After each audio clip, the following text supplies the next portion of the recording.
Without further ado, I am going to hand over to our excellent colleague, Theo Cox, lately of Demos Helsinki, now working for the Strategic Climate Risk Initiative, a longtime colleague of Liam's, also of myself, and he has been the lead author for our report, We Need a Plan B. He's going to take you through what we've got to say about this matter, which we think is of some considerable importance and maybe of use to you rhetorically and in other situations. So over to Theo to get us properly started here this morning. Theo. Thanks so much, Rupert, for that kind introduction, and thanks everybody for being here. I'll just quickly share my screen, and hopefully shortly folks will be able to see a presentation here.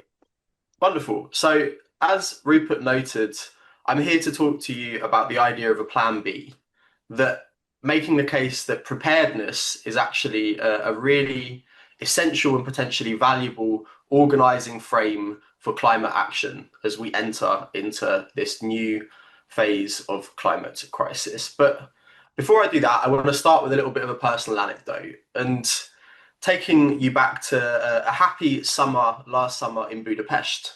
Now, being the climate concerned individual that I was, I decided to get the train to a group holiday, and as a result, arrived a couple of days earlier than the rest of my friends. And I was lucky enough to manage to nab a pint with one of my favorite geopolitics podcasters who happened to live there, who very kindly replied to a cold email and agreed to go and have a chat with me. And this is someone that was incredibly smart, had critical and heterodox views of the world, had a history as a macroeconomist, and was very quantitatively numerate.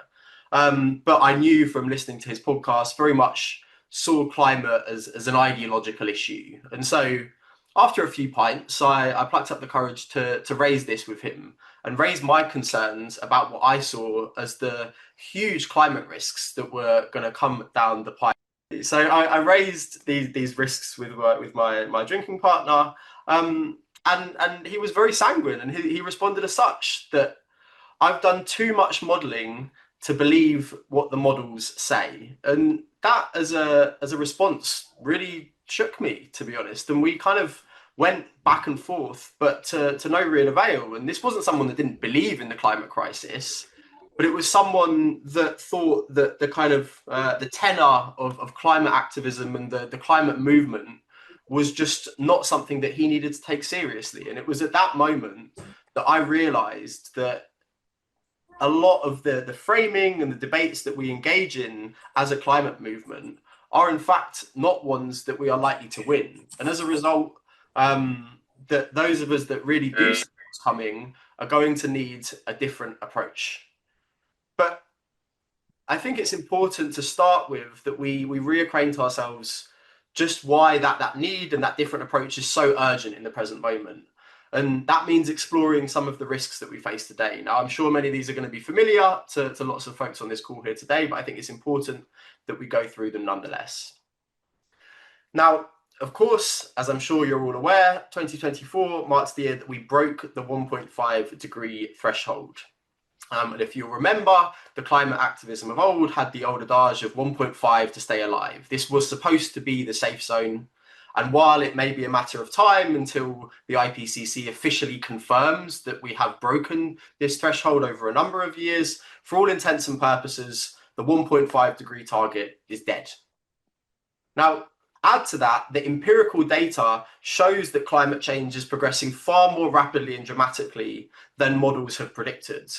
Now, some of you might have seen a paper that came out last week by Stefan Ramsdorf, who's one of the world's leading Earth system scientists, who's verified that this kind of empirical data is not just the result of natural fluctuations.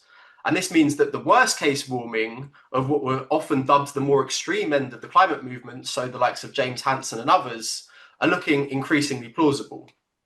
And because of all this, I think, a survey last year of climate scientists by The Guardian saw that most now expect global heating to progress beyond 2.5 degrees, and many even above 3 degrees. And that would simply be catastrophic. And to boot, there's now mounting evidence that we could be in for a devastating El Nino heating event later this year, which could wreak chaos on what has already become, in this very, very first stint of 2026, a highly unstable world. Now, this picture alone is stark, but I'm aware that kind of numbers often don't mean much without color. And so I want to highlight two particular things that make this picture as terrifying as it is. The first is that rising temperatures don't just mean heat waves or fires or droughts or floods. And I mean, they do mean that, and these will be devastating, but these first order impacts are going to cascade through our social, political, and economic systems in ways that could be even more dramatic.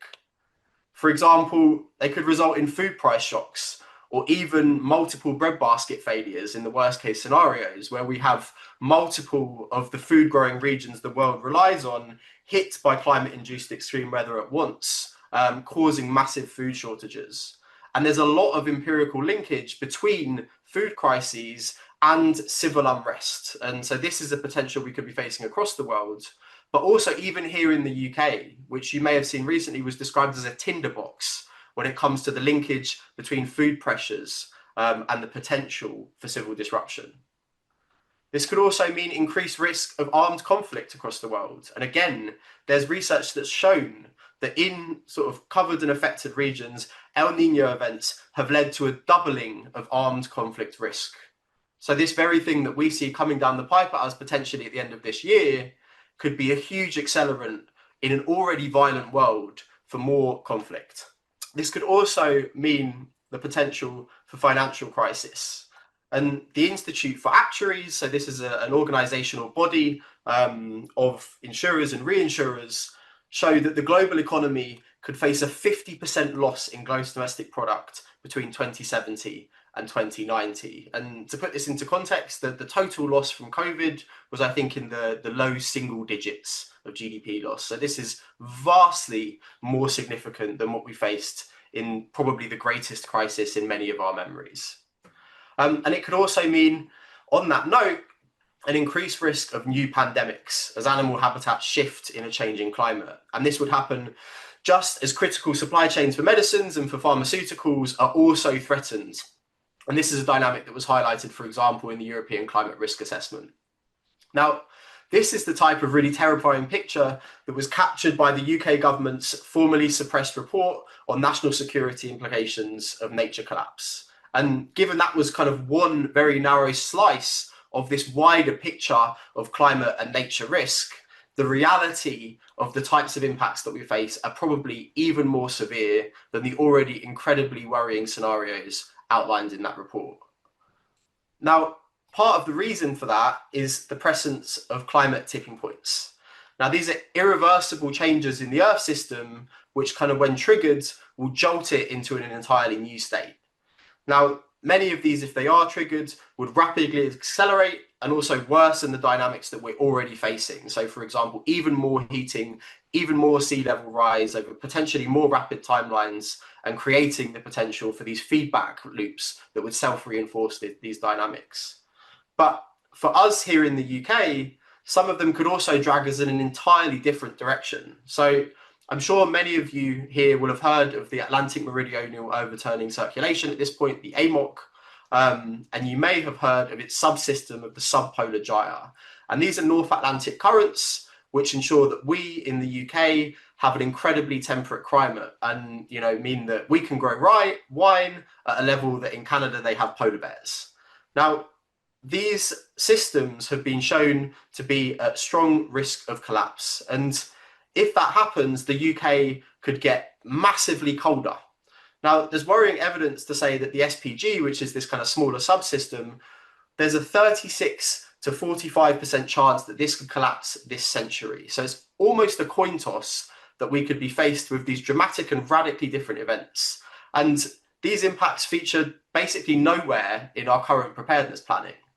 And so the unfortunate conclusion that we've got to draw here is that we are desperately unprepared for the things which look increasingly plausibly like they're going to be coming down the pipe. And meanwhile, what do those in the climate movement, what do? We keep on debating. we go round and round, hoping that we can land on just the right argument or the perfect piece of irrefutable evidence, and that will convince others of the need for radical and systemic change. You know, we are the Cassandras that continue to sound the alarm, but in a way that nobody really listens to. And there's a reason for this. The case that we put forward in the report is it's because a lot of the debates that we get pulled into engaging in are fundamentally, in an important sense, unwinnable. Now, we highlight here the example of degrowth as a prime example of this. And this is not to pass judgment on the concept of degrowth or the movement behind it. I know the three of us in the writing team have our own somewhat differing views on this. But because actually degrowth seems like an idea on the rise, particularly among the climate concerns. And ironically, that makes it the perfect example to explore this notion of unwinnability.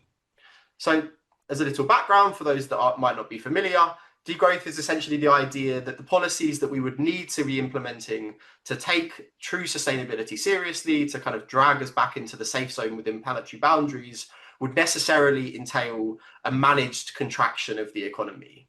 However, degrowth asserts that because it can be managed, that this can be done in a way that enhances social justice and human well-being. And you know, who doesn't like social justice and human well-being, right? It's a nice idea. But whatever your stance on degrowth as a movement and as a position, there is pretty strong evidence that economic growth pursued so vociferously by our government and by many across the world is destroying the planet. Like, that's kind of a matter of empirical fact, to the extent that there was recently a letter signed by 150 administrations across the world, including the Chinese and I think the Indians, basically accepting and asserting this. But even as that recognition of the damage of growth grows, and even as the evidence sort of base strengthens for sort of critical positions, and even as degrowth itself might increase among attractiveness among kind of climate activists and others who are concerned about our climate, the case that we are here to make is that a theory of change that's predicated on convincing the majority of the population to endorse these kind of positions of vast systemic transformation are somewhat of a dead end. And this is not to say that all work in these domains is meaningless. There is, of course, great value in advancing academic knowledge, of feeding debate, and we do want to kind of create space for that. But as an organizing frame for action in the here and now, we think that we need to move beyond trying to win debates which are unwinnable. And there are a number of reasons for this unwinnability, and we identify 6 in the report. The first is the presence of what we've deemed technological wildcards. So, of course, we've all seen the fervor around AI at the moment, but similarly, technologies like nuclear fusion, which has been supposedly just around the corner for many, many years now. And what these technologies do is they create this perpetual uncertainty that perhaps just over the horizon, there's a new utopian reality of endless sustainable green growth, and this kind of theoretic possibility, which can't actually be disproved, allows things to keep ticking over. There's also the fact that we've kind of had a deep ideology bound up in growth, which goes far beyond it being an analytic position, but a kind of embedded worldview, right? It's a level of our collective psyche. And as a result, expecting that we are going to be able to make kind of reasoned counter arguments and convince people feels a little bit implausible. There is also the unfortunate reality of motivated reasoning. There are a lot of people who benefit quite significantly from our current economic system. So there are a lot of beneficiaries of our current economic system, and these winners are going to selectively engage with evidence and protect the status quo as best they can, and often possess significant power and ability to put their thumb on the scales for debates such as this. There is also the scientific complexity that we face in the climate system, and particularly when it then interacts with the further complex systems of our social, political, and economic systems. And it means it's really hard to make precise predictions about what is going to happen or how certain responses are going to play out.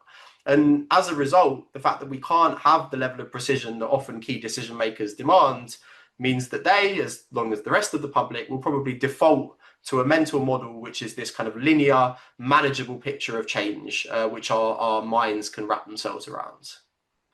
there are verification difficulties further present in climate models and the other tools that we use to engage empirically with our climate. Unlike, say, medicine, where it's very easy to run tests, or even the weather in the near term, climate science doesn't work like that. And we can't prove things that we are asserting in a short time frame. And by the time that there is enough data and evidence stacked up to sort of quote unquote prove a particular observation, it might actually be too late to act. And again, I'd call back to the mismatch between the empirical data on heating, which we've been seeing, and climate models. Like many scientists, James Hansen and others, have been highlighting this for years, and yet there's still not a consensus on what's actually happening or why. And finally, I'd highlight that the win conditions for debates such as this are kind of unclear. If we take the case of degrowth, all of our major mainstream institutions, from our pensions to our welfare state, are structured around the idea of infinite economic growth. And there's currently no cohesive global blueprint for what that kind of transition or contraction would look like. Now, even if we convince the entire UK population, the UK going it alone in a world that was still growth orientated would fundamentally be suicidal. And even if we convince the world, it's unclear that we'd have the knowledge or the tools to undertake a contraction of the type that would be required quickly, or in fact safely enough, given the other potential kind of crises that could unfold in our economic system, to avert the things that we're worried about in the first place. And so, given this, the conclusion that we've drawn here is that we can't argue our way to safety, and we therefore need a new approach to organising climate action. And this is where Plan B comes in. This is the idea that we should shift from arguing about what might happen or the grand changes which should happen, but instead to preparing for what could happen. And there are really good reasons rooted in psychology why we think this approach might be promising. Firstly, it triggers loss aversion. So if anyone's read any Daniel Kahneman or engaged with prospect theory, it's this idea that defending against loss can actually be far more powerfully motivating than appealing to gains. It can also provide really tangible pathways to take action in the here and now, and as a result can overcome the really understandable paralysis that many of us face in the midst of a vast systemic crisis like climate breakdown. And research on self-persuasion shows us that actions can unto themselves drive the formation of beliefs and commitments, even if these beliefs weren't fully present at the outset of acting. And I know colleagues at the CNP have a bit more of an expansive approach to this, and their work in mobilising majorities goes into this a little bit more. So maybe Liam and Rupert, you can touch on that after. But there's a good case, therefore, that Plan B looks promising. And there's a few things we think that it might contain. And of course, this is not a full analysis yet of the types of things, but they are an indication to spark further conversation. The first is this split between two types of preparedness action. We might have on the one hand what we deem no regret actions, and those are the ones which, regardless of how the future turns out, are going to be beneficial to us. So, even if the UK is much hotter or much colder, having better home insulation is probably going to be a good thing. And on the other hand, we might have what we deem precautionary actions, and those are ones which are focused on worst case scenarios and avoiding them at all costs, even if they do carry some present costs or trade-offs. So an example here might be investing in strategic stockpiles of grains or medicines, which we wouldn't need if all was going well, but would be absolutely essential to averting catastrophe if crisis really did hit. Now, of course, no regret actions are likely to be easier to convince people of, but we're probably going to need a mix of both. And so we should just be clear on the type of action that we are advocating in a given case and why. And even in the absence of adequate national action from our governments, there are steps that we can take to build local resilience. So this might mean, for example, working with our neighbours to examine potential risks which we could face under conditions of climate breakdown and how we might help one another in the face of those should they occur. It might mean building shared supplies of common tools and other community infrastructure which could come in handy in times of crisis.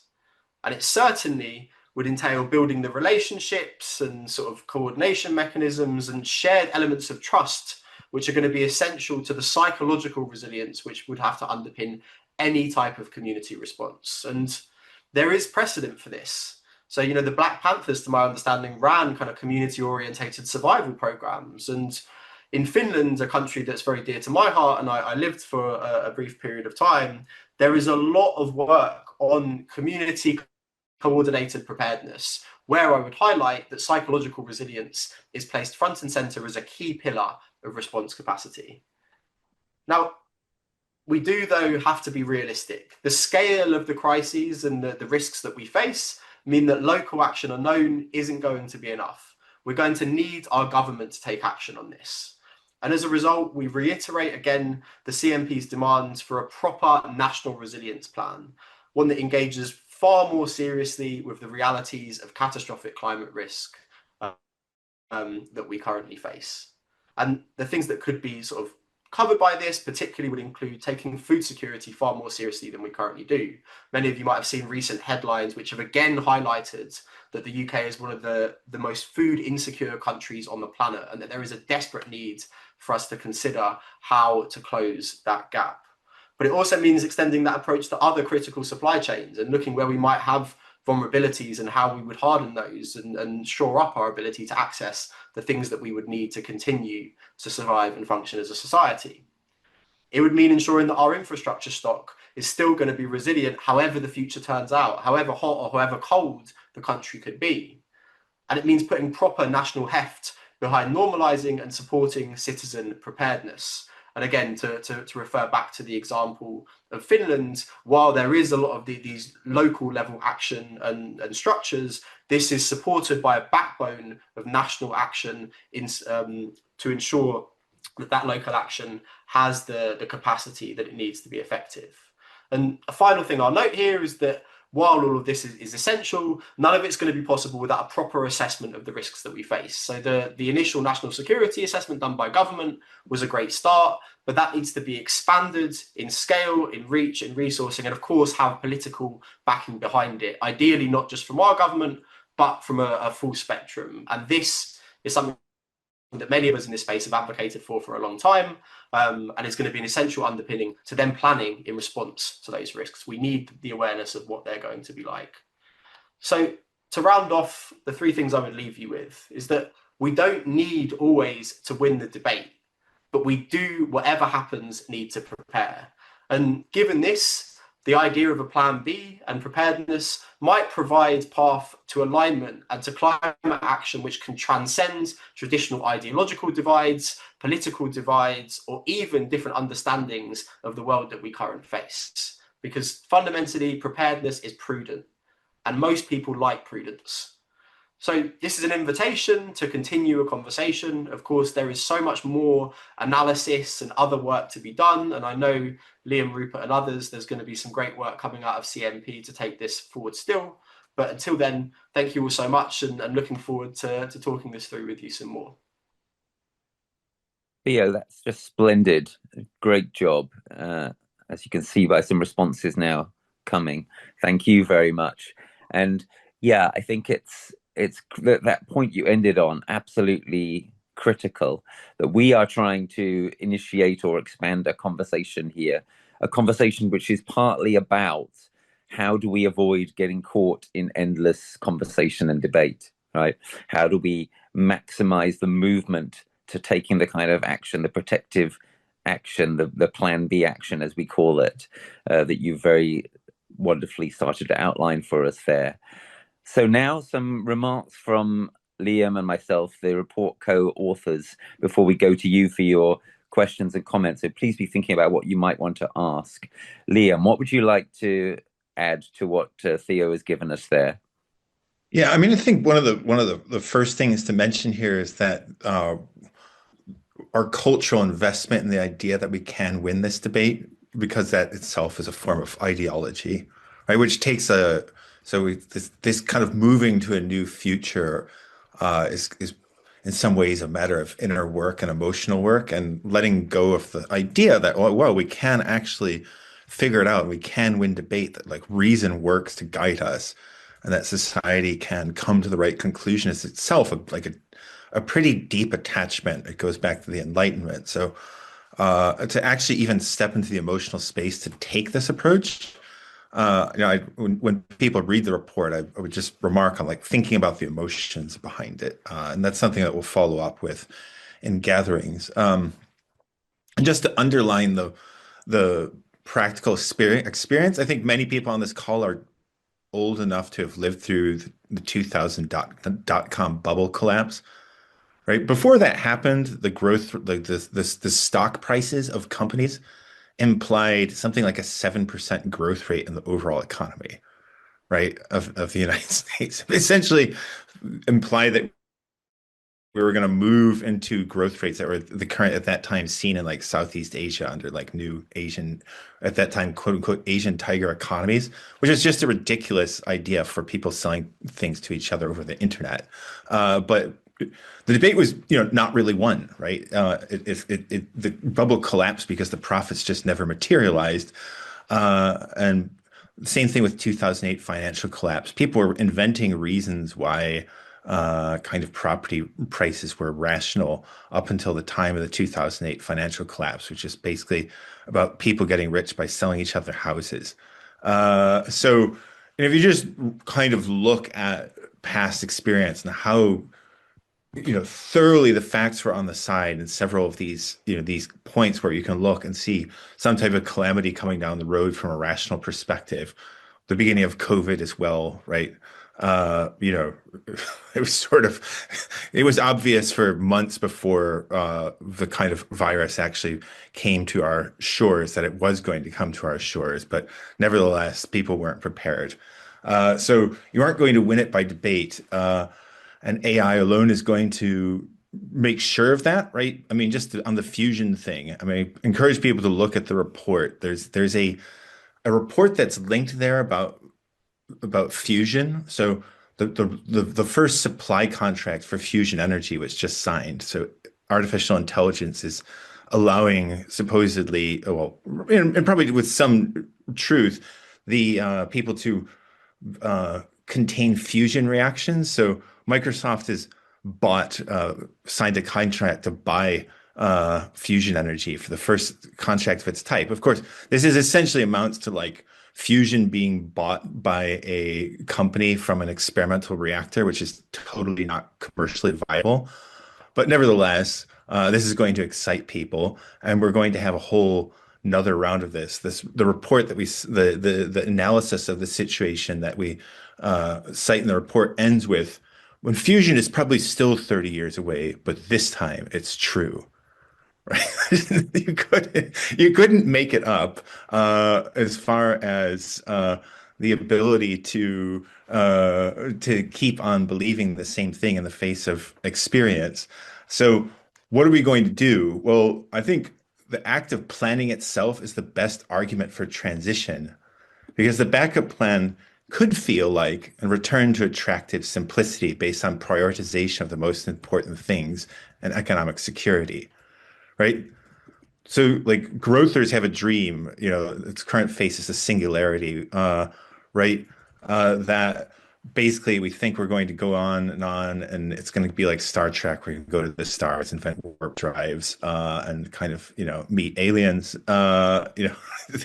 There's one side there's one dream, and I think the actual work here in many ways is to just get started on the backup planning, which looks like creating lives that we actually want, rather than a struggle that gets better and better, rather than a struggle that's getting harder and harder, right? If we start devoting ourselves to the great civilizational mission of creating simple lives, secure lives that everybody actually wants to live, then that is going to be much more attractive than the current state to a lot of people once their imaginations are actually unleashed on it. So that's a much more fruitful way of actually, quote unquote, winning the debate.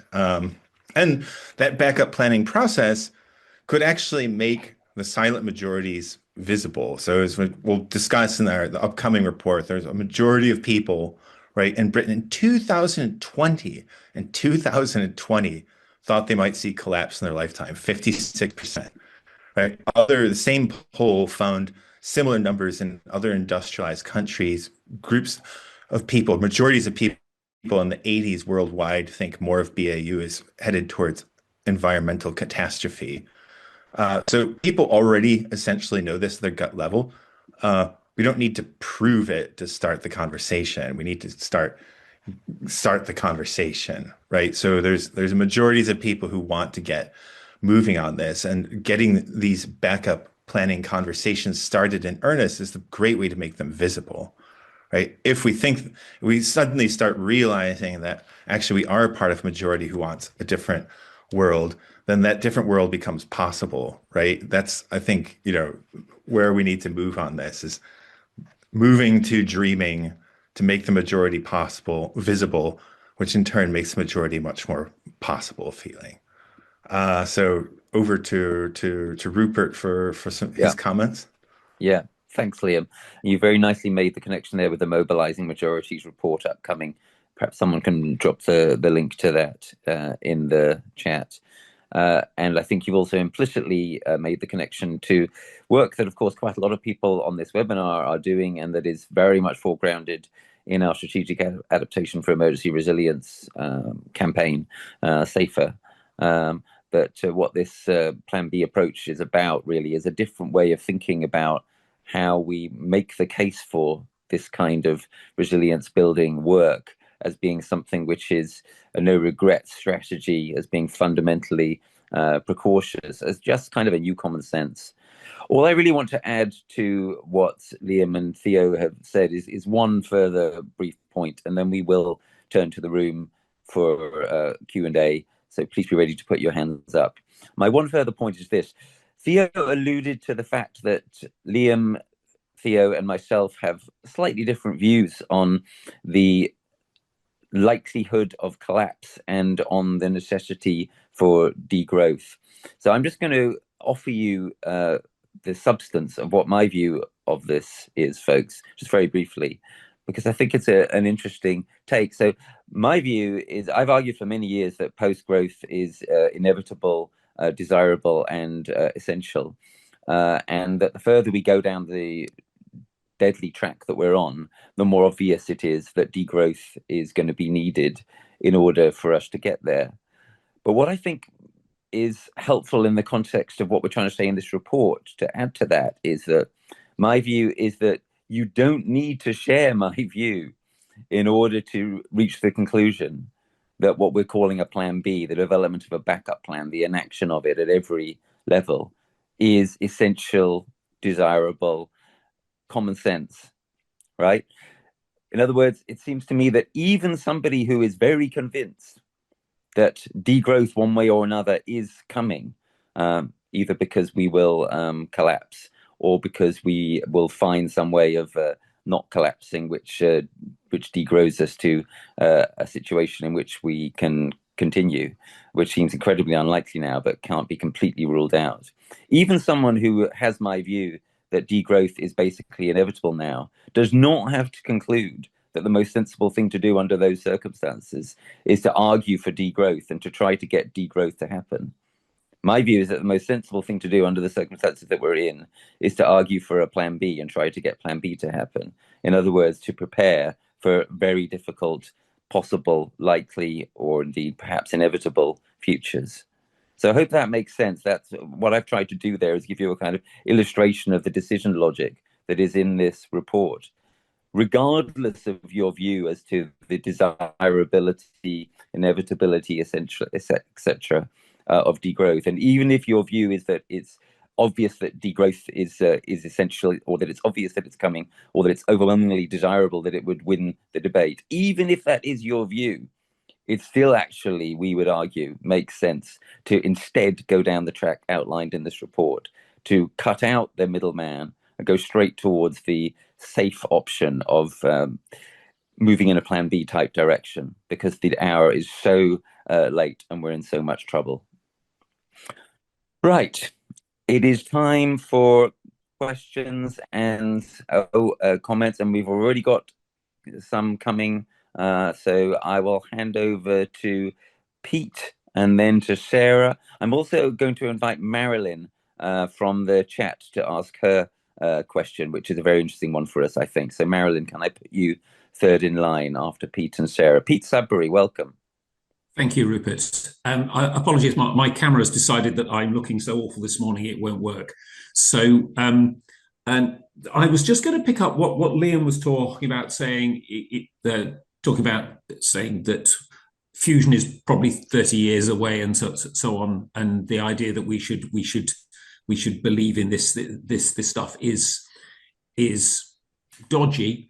There are a couple of things that struck me. The first thing, if you go right back to limits to growth, there are two pathways that don't result in collapse. One of them is a high innovation pathway, and the other is the true sustainable world. But the sustainable world actually contains within it the high innovation pathway.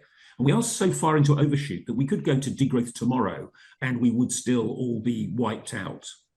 I also remembered that SpaceX, the rocket, when it lands on a boat, no human being could do that.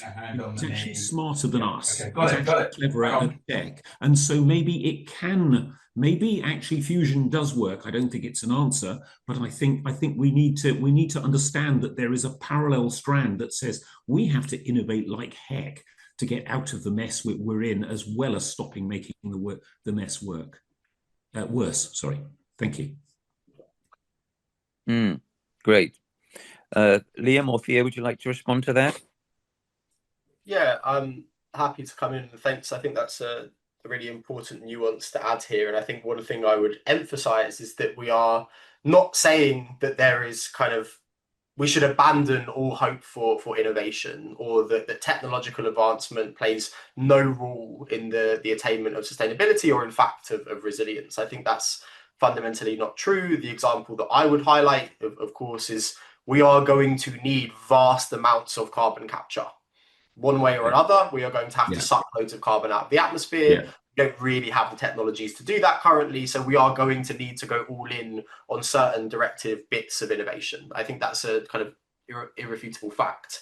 However, what we're claiming here is that often technological innovations such as fusion can be held up as these kind of talismanic North Stars, where, if we just crack this one kind of technological fix, then we've got the silver bullet and everything else clicks into place. And that is the type of thinking that we are cautioning against in this report. So it's absolutely not saying let's abandon all R&D into technologies that will be useful, but it is saying that we should be really kind of considered in the role that those technologies play in our worldviews and in the kind of plans that we are making. And the one final thing I would add to this is I think we have to be further careful around distinguishing the potential for technological innovation and the role that technology can then play in our society given current economic structures. Because there are two problems here. There's making tech work, and then there's getting it to operate at scale under an economic model which requires profit making. So again, direct air capture is a great example here. So even if something could be useful at some point, relying on our ability to scale it cheaply in the present moment to avert catastrophe is a whole other question entirely. And that's what we're trying to put forward here. Yeah, I mean, also, and just that on that point, the reason I bring up fusion energy is because we're saying essentially there's this claim that tech is going to save us, right? So that's the point where we're actually bringing in fusion energy. So the argument is always going to be, oh, but very soon we're going to have unlimited free energy, right? This is like literally what Eric Schmidt will say, right? And if you have unlimited free energy, then you can do carbon capture cheaply, right? So this is going to be the argument. And my point is that we're probably not going to disabuse people of that notion completely, right? So, if people want to believe that we're going to invent fusion energy in 5 years, they can believe that, right? But take into account that the majority of the population experts don't think that, right? That the society already thinks it's highly plausible that we're going to hit a collapse trajectory.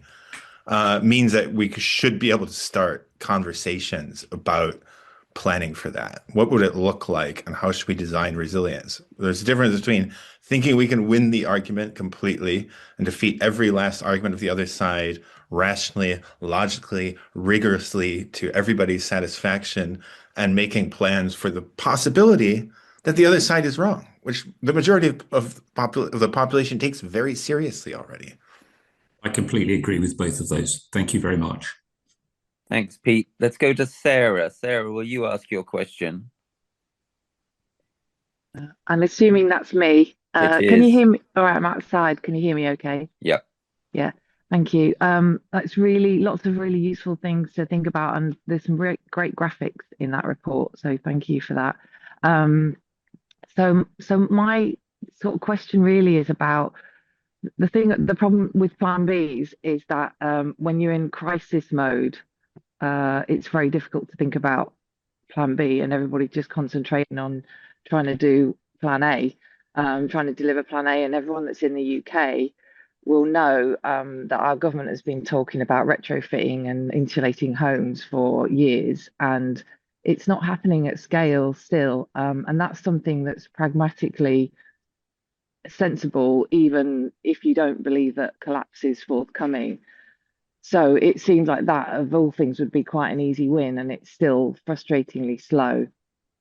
So I'm kind of sort of what I'm wondering about is how uh and oh sorry, and also that report that recently was suppressed, that said a lot of really important things that I hope that behind the scenes the government is scrabbling around trying to work out what to do about them, but I suspect that given that it feels like we're constantly in crisis mode, none of these things are really happening at scale in government. Nobody's spending time on them, and it could be wrong.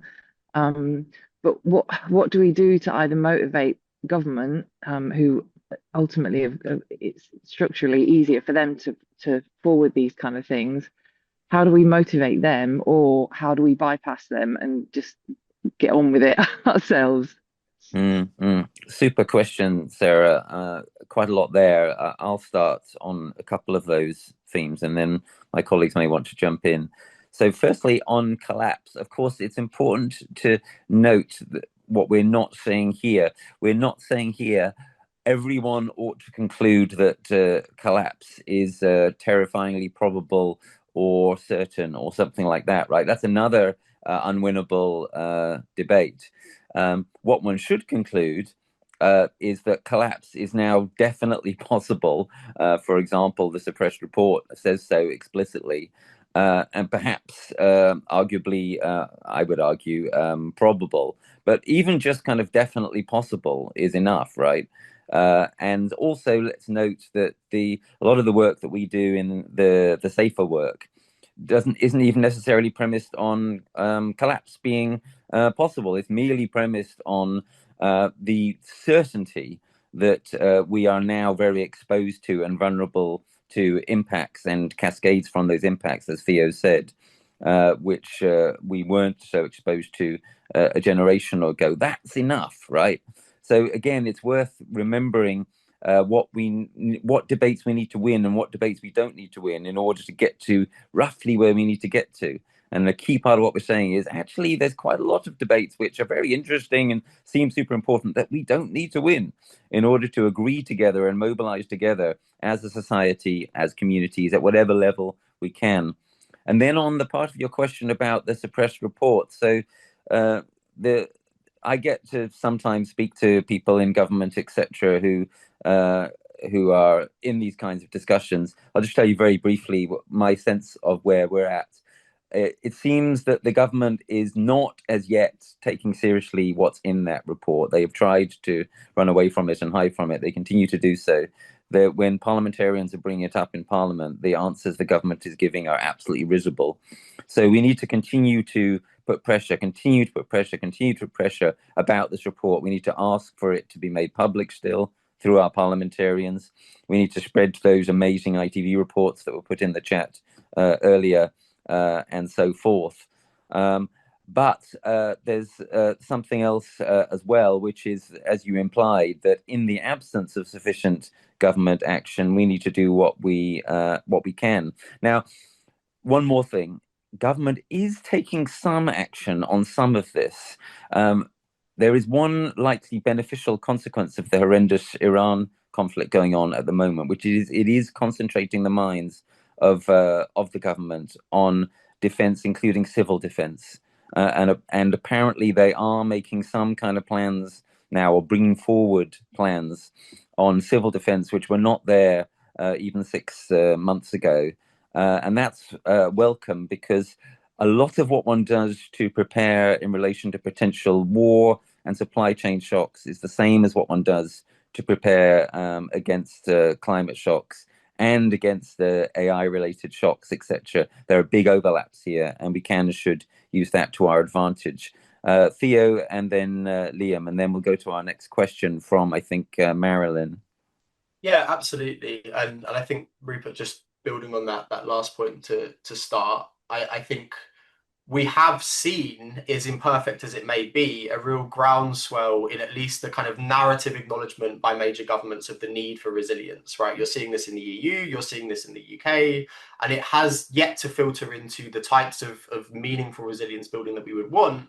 But there is a kind of narrative to speak to there, and I think we shouldn't undersell that. And similarly, this kind of 5% commitment to NATO spending, 1.5% of that is going to be on civil resilience building and kind of infrastructure hardening and things like that. And so there are opportunities that have opened, which, you know, weren't there even sort of 5 years ago and so forth, to steer investment and action which is going to happen. Now, that said, I think you're totally right, Sarah, and I think it's eye-clawing that insulation was an example I gave of a no-regret option, and yet we are still so far from the acknowledgement of where that kind of should play in any kind of national planning. And so I think change doesn't happen in a kind of neat linear way, as we all know, and I think it's going to be about taking those actions that as communities we can in the here and now. And I think particularly starting to build those foundations for cohesion, for shared response capacity, and so forth at the local level, absent sort of government intervention, while similarly continuing to put pressure upwards, continuing with this drumbeat and with this attempt to influence the currents which are slowly steering in this direction. And then, you know, in the hope that a dam will break and there will be a kind of jolt forward in the types of action that we would like to see, and the hope that that comes before kind of any massive human cost already felt. So I think all we can do is continue that upward pressure while laying as many foundations as we can from the bottom up at the moment, and hope that this kind of growing realization among the political class that actually we are in an unstable and unsafe world and that resilience is essential will eventually translate into the types of things that we acknowledge are important. And Liam? Yeah, great. I mean, I think just on the concerns, like actually addressing people's concerns, people are concerned about economic security, obviously, right? And so part of Plan B has to be, well, how do we actually create an economy that provides more secure lives for more people, right? So like food security will still be important to people, right? Water security and things like that. So my suggestion would be like, well, look, we should foreground those things in Plan B. We should foreground economic security. We should foreground kind of how are the basics covered for everybody in this backup plan, right? Maybe we could create something which is a little bit simpler and a lot more secure for most people, right? Like, you know, that in many ways is an answer to people's, you know, worries about the end of the month, if there's an active conversation about that. So that's, you know, what I would say. Yeah, good. And I would just add to that, as mentioned in the chat, that this is or should also be about how this stuff gets to enter into politics, right? So, for example, the Green Party is going up in the polls, but under its new leadership, it's not saying a lot about questions of adaptation, resilience, disaster preparedness, etc. Perhaps because those don't sort of vibe terribly well as a sort of, we're going to change things dramatically and things are going to be really great. That seems to me something that has to change. In terms of this Labour government, they have their mitigation mission, their decarbonisation of electricity mission, and good for Ed Miliband on that. But they don't have anything mission-like around adaptation, resilience, around anything remotely like a Plan B. That should change, both in order to safeguard their mitigation aims, and because of the what's in the suppressed report, And because, well, it's obvious that this is just the way that the world is going, right? I mean, look at the unbelievable chaos we've got just in the first months of this year, and the knock-on consequences of the horrible Iran conflict, right? If these aren't kind of tacit arguments for a plan B, I don't know what is. Liam, briefly, and then we'll go to Marilyn.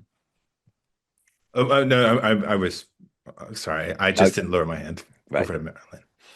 Marilyn, do you want to ask your question verbally? Okay, and thank you for the opportunity. I'm interested in the sort of general gist of these arguments, that perhaps it's time to stop talking and start acting. And, one can't disagree with that entirely. But on the other hand, as I pointed out in my message in the talk in the chat, there are powerful interests who just want to keep us talking, who are stalling in effect, who are creating doubt about climate targets, etc., etc. And if you stop talking and arguing, aren't you just giving in to them? That's my worry. Liam? Yeah, I mean, one thing is, say we're not really saying stop talking and arguing. We're talking about a difference in emphasis on what you talk and argue about, right? So, the kind of disputation of the new claims like fusion. It's not to say that people shouldn't, dispute Eric Schmidt's fusion claims, right? We probably should. However, that can't be like the lion's share of what we do, or the emphasis of degrowth debates, or the emphasis on what we're actually going to do about this possibility, which most of the population takes seriously, right? So, it's just like, when people think about this debate, where's the center of it? And we're arguing that it kind of needs a new center, which is this, envisioning the future more. Yeah, I think that's a fair point, because after all, people have been saying these things for decades now. You can't have infinite growth on a finite planet. That we can't rely on burning fossil fuels, etc., etc. And yet they don't seem to be getting anywhere. Yes. Well, this is indeed one of the main motivations for us writing our report, right? And let's put the report link in the chat again, can we please, folks? That we've been involved in those debates, and we've noticed that tendency. And part of the hope, right, is that there can be some kind of confluence around things which are easier to agree. Like, well, wouldn't it be wise, just in case things don't all turn out absolutely brilliantly, to have some kind of backup plan, that kind of thing. Theo? Yeah, and I think this also overlaps with a question in the chat about the role of the political classes and their interests. And essentially, saying here is that we shouldn't have debate be a kind of necessary precursor to action. That it shouldn't be we win the debate and then we move on that basis to acting, and that there are really important strategic and tactical opportunities here around preparedness and around resilience that will allow us to do really meaningful things in the here and now with a potentially broad coalition, which can have significant impacts. And I think, again, that to the point of the political classes, that also means potential opportunities to go for once kind of with the grain of politics and political discourse, to find alliances in kind of mainstream political classes and beyond, even if there are wider disagreements, because there is, as my example in the chat, a shared interest actually about supply chains still working for certain key areas. And so that's the point we're making, is that we shouldn't foreclose those types of strategic and tactical opportunities for action just because we feel like we need to wrap up the theoretical debate before we move forward. Yes, and Theo's referring there to the interesting little exchange between himself and Zoe in the chat just now. And perhaps we might add to what's just been said that in Theo's presentation, he mentioned the logic of precaution. So perhaps it's worth reminding ourselves of how that works. So I'll give an example.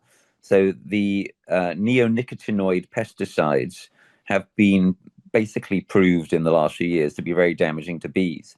But before they were proved to be damaging to bees, they were provisionally banned by the EU because they could be really damaging to bees.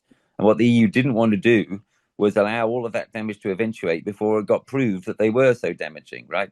That's the logic of precaution, that sometimes the wise thing to do is to act before you can successfully prove something. Now, when we come to something like the degrowth debate, frankly, it's quite a lot harder to win than the debate around neonicotinoids. So, a fortiori, if we will sometimes proceed, even where things can be scientifically proved, in advance of that proof, how much more so should we do so in cases like this one? Okay, let's go to another question. So we had in the chat the following interesting question, which I'm going to put to my colleagues from Louise Radici. How much comfort can we take from the Gorton and Denton by-election results, given that climate barely featured as a voter concern? What would you say about this in the context of the arguments we're making here this morning, folks? I think this is in many ways a prime example of kind of the thesis that we're putting forward here, right? And I think this speaks to something that Liam's talked about here, of the security of the basic essentials of life being really important to people, and also being a really sort of key grounding for wider resilience and preparedness.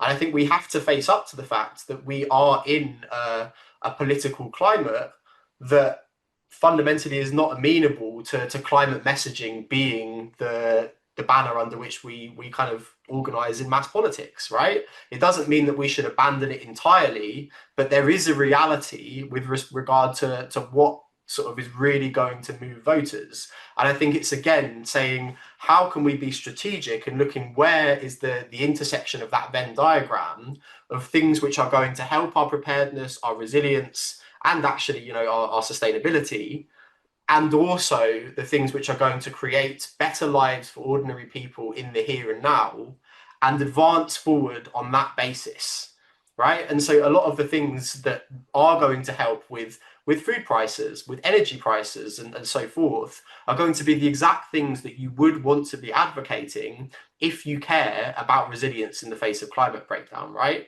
One of the things I will give Ed Miliband his flowers for is this kind of push to foreground in government programs community-owned renewable energy, right?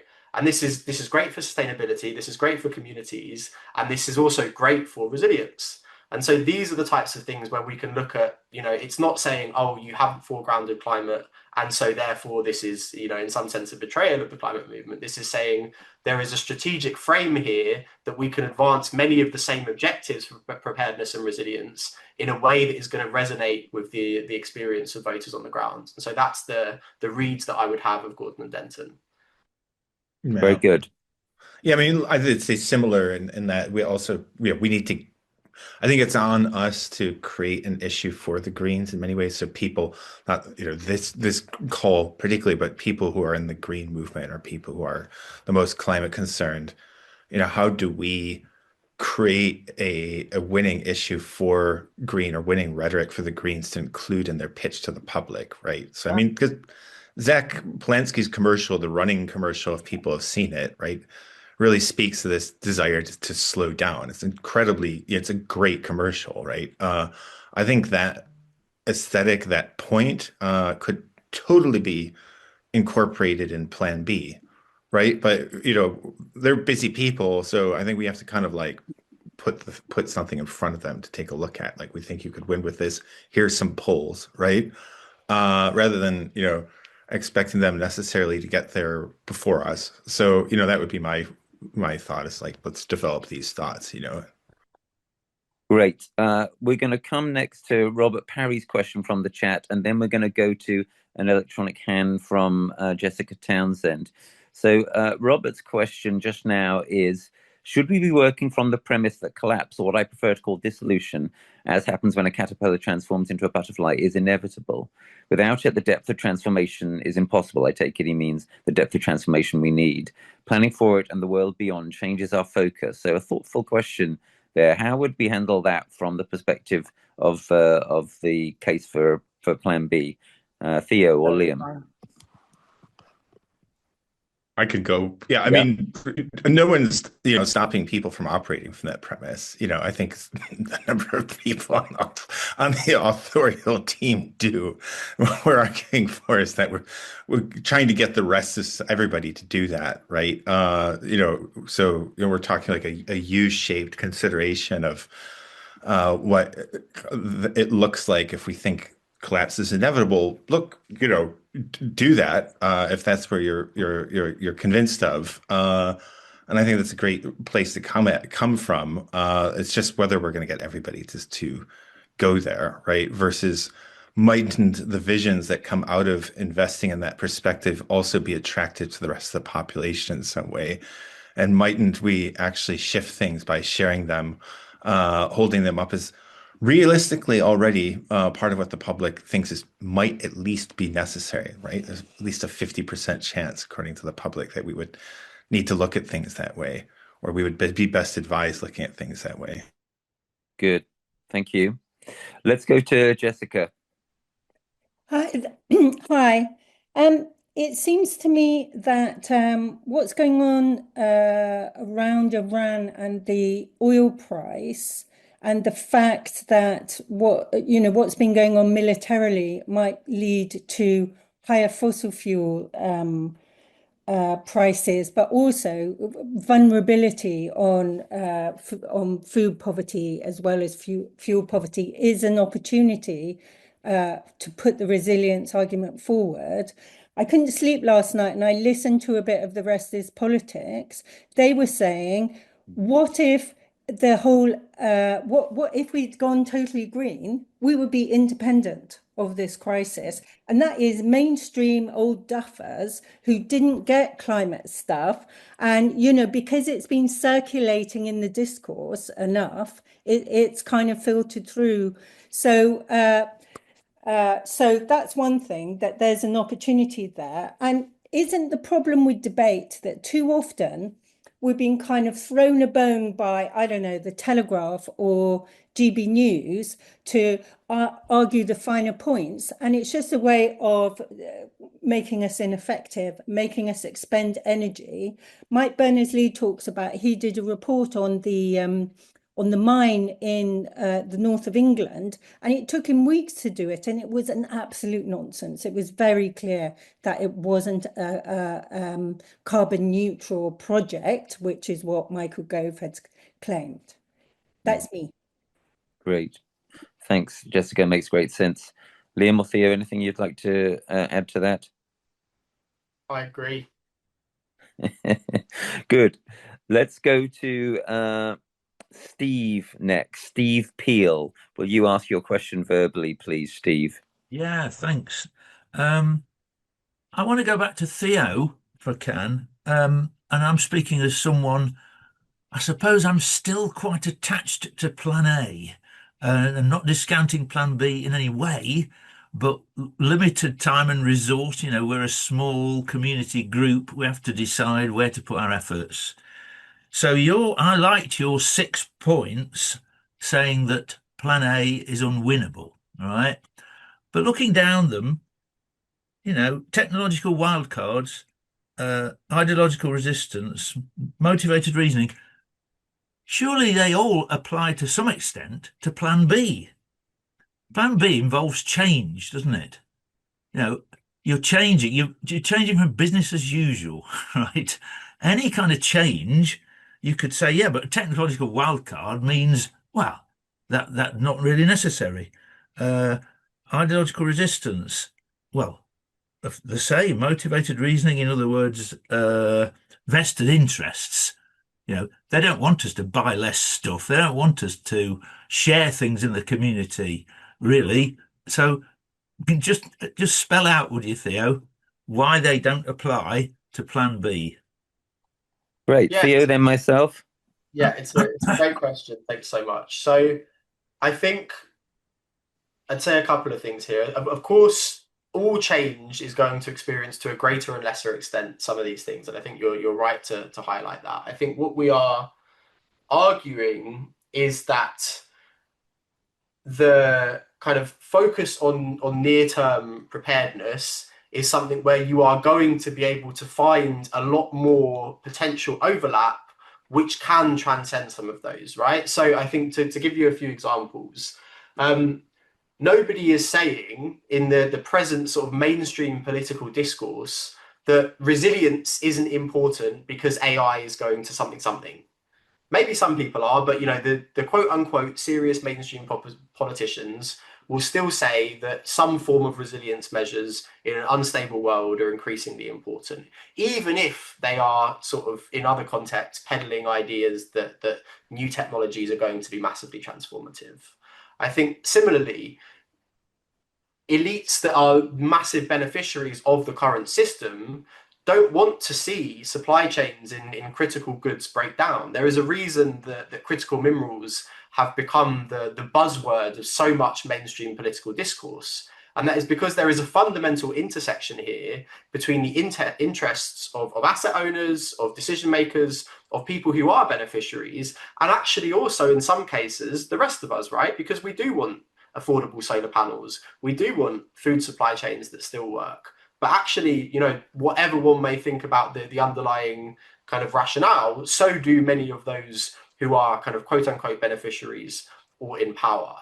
And the final thing that I would say to you, Steve, and I totally get the, you know, not wanting to give up on plan A just yet, particularly as a small group with scarce resources, is that these two things, while we've kind of framed this as plan B, something that we bring out a lot in the report, and I think Liam was really keen to highlight, and you know, it was a great contribution in that, is that a lot of these plan B things, if we start kind of pushing them forward, we'll actually kind of realize that they align quite nicely with what we would want from plan A anyway.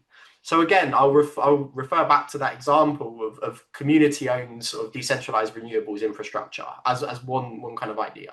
This is something that on the basis of a pure resilience frame, we would say is a really good idea. This is also something that we would say on the basis of providing, you know, cheap green energy to community members, providing projects that people can align around and work towards and sort of bridge divides, would also be a really nice thing. And so I think again, for those of us that are kind of quote unquote on the inside of this and thinking how we can be strategic, it's seeing where there are those potential overlap points. And actually, the case that we make is that there are more than perhaps we might initially think. Yeah, and I would just add to that two things. Firstly, in many ways, what Theo is saying boils down to what he already said in his presentation. This is about prudence, right? We should do this because it's prudent. It's about having some kind of backup plan. It's about not betting absolutely everything on plan A being workable. So think, for example, about how vulnerable we're going to be if we invest a lot in AI systems and have nothing in place for if the electricity supply goes down. And the other point is we've been talking about, well, you know, how much can we rely on climate concern, etc. Unfortunately, as Theo mentioned, it is highly likely that over the next year, we're going to get another fucking massive kick up the arse on climate. We are about to enter into what could be quite a bad El Nino at a point where the Earth temperature has been ticking up. And we could therefore quite likely be exposed to higher temperatures than we have ever been exposed to before, with consequent impacts over the next year or so. There are going to be vicious reminders pretty soon of, from a climate perspective, why something like a plan B is wise. Liam, and then we'll take our last question. Yeah, I mean, just briefly reiterating the framing, right? So what we're really arguing here in many ways is that plan B as a frame allows you to move over to, let's seriously consider the possibility that business as usual isn't possible, rather than trying to prove that it's not possible, right? Because we're never going to prove it, but we have consensus that it's clear possibility that it isn't possible. And once you start actually imagining what you would do if it weren't possible, that may open up routes to action and achieving new consensus that we haven't actually used yet, found and exploited, right? So this is like right. There's going to be all sorts of motivated cognition, etc., in favor, or accusations of that in favor of the kind of the plan B trajectory. The point is that neither side's going to win, right? But if we acknowledge that neither side's going to win, but that more of business as usual is a live possibility to the majority of the public and experts, right? We can then start envisioning the action, right? That makes it real, which we haven't done yet. Yeah. Final question from Mark Dick.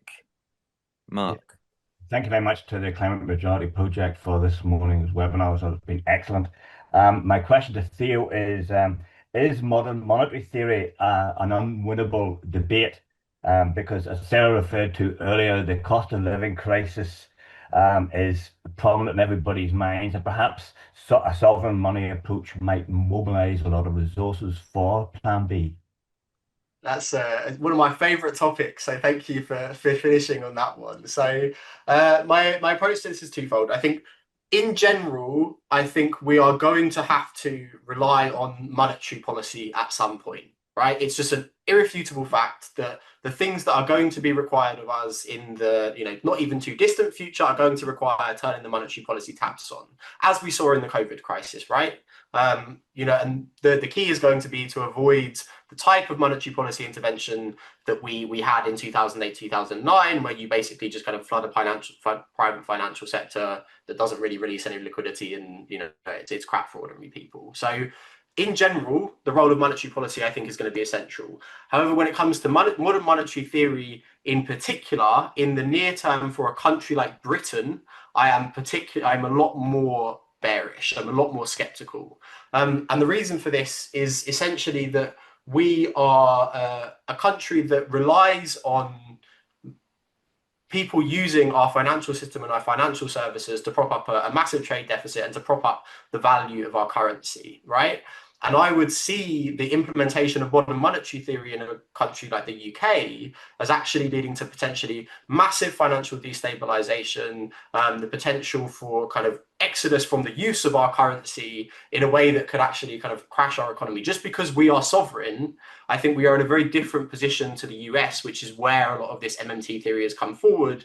And actually, it could be a plausible pathway in the near term. So I think while, yes, we are sovereign over our own currency, I think outside of conditions of crisis, if we were seen to be enacting the type of monetary policy that MMT advocates, then that could actually lead for more pain for us in the near term. So yes, monetary policy taps on when kind of big crisis actually does hit, and we need to sort of pre-prepare for that.